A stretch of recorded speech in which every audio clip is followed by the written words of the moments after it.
वर्ण संकर कुल घातियों और कुल को नरक में ले जाने के लिए ही होता है। लुप्त हुई पिंड क्रिया वाले इनके पितर लोग भी गिर जाते हैं। वर्तमान नष्ट हो जाता है, अतीत के पितर गिर जाते हैं और भविष्य वाले भी गिरेंगे। इतना ही नहीं, दोषैरेतैः कुलघ्नानां वर्णसंकरकारकैः उत्साद्यन्ते जातिधर्माः कुलधर्माश्च शाश्वताः। इन वर्ण संकर कारक दोषों से कुल और कुलघातियों के सनातन कुल धर्म और जाति धर्म नष्ट हो जाते हैं। अर्जुन मानता था कि कुल धर्म सनातन है, कुल धर्म ही शाश्वत है, किंतु श्री कृष्ण ने इसका खंडन किया और आगे बताया कि आत्मा ही सनातन शाश्वत धर्म है। वास्तविक सनातन धर्म को जानने से पहले मनुष्य धर्म के नाम पर किसी न किसी रूढ़ि को जानता है। ठीक इसी प्रकार अर्जुन भी जानता है, जो कृष्ण के शब्दों में एक रूढ़ि है। उत्सन्न कुलधर्माणां मनुष्याणां जनार्दन नरके नियतं वासो भवतीत्यनुशुश्रुमा। हे जनार्दन, नष्ट हुए कुल धर्म वाले मनुष्यों का अनंत काल तक नरक में वास होता है, ऐसा हमने सुना है। कुल धर्म ही नहीं नष्ट होता, बल्कि शाश्वत सनातन धर्म भी नष्ट हो जाता है। जब धर्म ही नष्ट हो गया तो ऐसे पुरुष का अनंत काल तक नरक में निवास होता है, ऐसा हमने सुना है, देखा नहीं, सुना है। अहो बत महत् पापं कर्तुं व्यवसिता वयम् यद्राज्य सुखलोभेन हन्तुं स्वजनमुद्यताः। अहो, शोक है कि हम लोग बुद्धिमान होकर भी महान पाप करने को तैयार हुए हैं। राज्य और सुख के लोभ से अपने कुल को मारने के लिए उद्यत हुए हैं। अभी अर्जुन अपने को कम ज्ञाता नहीं समझता। आरंभ में प्रत्येक साधक इसी प्रकार बोलता है। महात्मा बुद्ध का कथन है कि मनुष्य जब अधूरी जानकारी रखता है तो अपने को महान ज्ञानी समझता है, और जब आधे से आगे की जानकारी हासिल करने लगता है तो अपने को महान मूर्ख समझता है। ठीक इसी प्रकार अर्जुन भी अपने को ज्ञानी ही समझता है। वो कृष्ण को ही समझाता है कि उस पाप से परम कल्याण हो, ऐसी बात भी नहीं।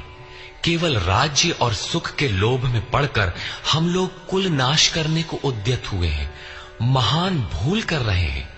हम ही भूल कर रहे हैं ऐसी बात नहीं, आप भी भूल कर रहे हैं।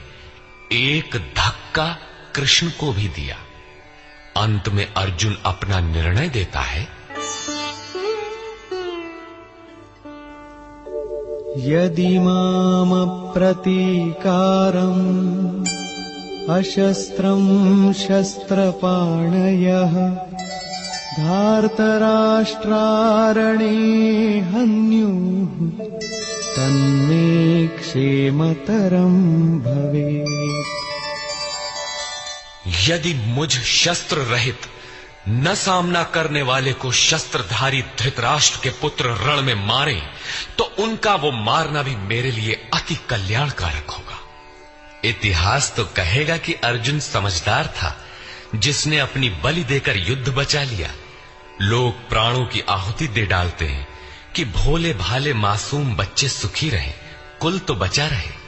मनुष्य विदेश चला जाए, वैभव पूर्ण प्रासाद में रहे, किंतु 2 दिन बाद उसे अपनी छोड़ी हुई झोपड़ी याद आने लगती है। मोह इतना प्रबल होता है। इसीलिए अर्जुन कहता है कि शस्त्रधारी धृतराष्ट्र के पुत्र मुझ न प्रतिकार करने वाले को रण में मार दे, तब भी वो मेरे लिए अति कल्याणकारी होगा, ताकि लड़के तो सुखी रहें। संजय उवाच। एवमुक्त्वार्जुनः संख्ये रथोपस्थ उपाविशत् विसृज्य सशरं चापम् शोकसंविघ्नमानसः। संजय बोला कि रणभूमि में शोक से उद्विग्न मन वाला अर्जुन इस प्रकार कहकर बाण सहित धनुष को त्याग कर रथ के पिछले भाग में बैठ गया, अर्थात क्षेत्र क्षेत्रज्ञ के संघर्ष में भाग लेने से पीछे हट गया। निष्कर्ष, गीता क्षेत्र क्षेत्रज्ञ के युद्ध का निरूपण है। यह ईश्वरीय विभूतियों से संपन्न भगवत स्वरूप को दिखाने वाला गायन है। यह गायन जिस क्षेत्र में होता है वह युद्ध क्षेत्र शरीर है, जिसमें दो प्रवृत्तियां हैं, धर्म क्षेत्र और कुरुक्षेत्र। उन सेनाओं का स्वरूप और उनके बल का आधार बताया। शंख ध्वनि से उनके पराक्रम की जानकारी मिली। तदनंतर जिस सेना से लड़ना है उसका निरीक्षण हुआ, जिसकी गणना 18 अक्षौहिणी अर्थात लगभग 6.5 अरब कही जाती है, किंतु वस्तुतः वे अनंत हैं। प्रकृति के दृष्टिकोण दो हैं, एक इष्टोन्मुखी प्रवृत्ति दैवी संपद, दूसरी बहिर्मुखी प्रवृत्ति आसुरी संपद। दोनों प्रकृति ही हैं। एक इष्ट की ओर उन्मुख करती है, परम धर्म परमात्मा की ओर ले जाती है, और दूसरी प्रकृति में विश्वास दिलाती है। पहले दैवी संपद को साध कर आसुरी संपद का अंत किया जाता है, फिर शाश्वत सनातन परब्रह्म के दिग्दर्शन और उसमें स्थिति के साथ दैवी संपद की आवश्यकता शेष हो जाती है। युद्ध का परिणाम निकल आता है। अर्जुन को सैन्य निरीक्षण में अपना परिवार ही दिखाई पड़ता है, जिसे मारना है। जहां तक संबंध है उतना ही जगत है। अनुराग के प्रथम चरण में पारिवारिक मोह बाधक बनता है। साधक जब देखता है कि मधुर संबंधों में इतना विच्छेद हो जाएगा जैसे वे थे ही नहीं, तो उसे घबराहट होने लगती है। स्वजनासक्ति को मारने में उसे अकल्याण दिखाई देने लगता है। वह प्रचलित रूढ़ियों में अपना बचाव ढूंढने लगता है, जैसा अर्जुन ने किया। उसने कहा, कुल धर्म ही सनातन धर्म है। इस युद्ध से सनातन धर्म नष्ट हो जाएगा, कुल की स्त्रियां दूषित होंगी, वर्ण संकर पैदा होगा, जो कुल और कुलघातियों को अनंत काल तक नरक में ले जाने के लिए ही होता है। अर्जुन अपनी समझ से सनातन धर्म की रक्षा के लिए विकल है। उसने श्री कृष्ण से अनुरोध किया कि हम लोग समझदार होकर भी यह महान पाप क्यों करें। अर्थात श्री कृष्ण भी पाप करने जा रहे हैं। अंततो गत्वा पाप से बचने के लिए मैं युद्ध नहीं करूंगा, ऐसा कहता हुआ हताश अर्जुन रथ के पिछले भाग में बैठ गया। क्षेत्र क्षेत्रज्ञ के संघर्ष से पीछे हट गया। टीकाकारों ने इस अध्याय को अर्जुन विषाद योग कहा है। अर्जुन अनुराग का प्रतीक है। सनातन धर्म के लिए विकल होने वाले अनुरागी का विषाद योग का कारण बनता है। यही विषाद मनु को हुआ था। हृदय बहुत दुख लाग, जन्म गयऊ हरि भगति बिनु।